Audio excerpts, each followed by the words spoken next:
अस्सलाम वालेकुम। आज हम आए नासिर बिरयानी पर।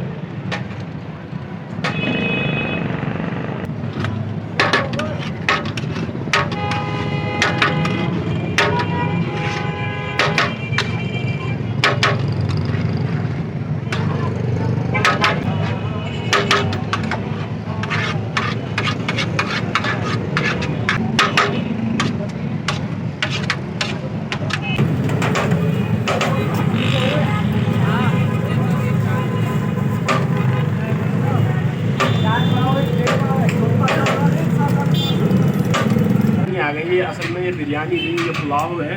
और ये आप देखें चावल खिल रहा है और इसमें मुर्गी के पीस भी सही हैं, बोटी वगैरह भी। और ये ऊपर से भी उन्होंने लाल प्याज डाल रखी है। और हम आपको खा के इसका रिव्यू देंगे। ये पुलाव कैसी है।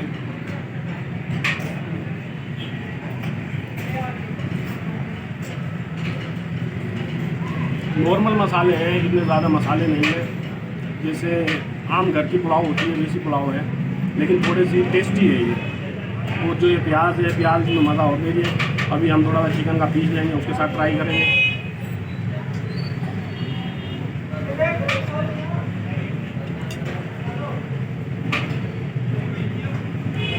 मेरे हिसाब तो सही है, आप आएँ, आके खाएँ। मेन मोहम्मदी चौक पे सीधा हाथ पर नासिर बिरयानी के नाम से मशहूर है।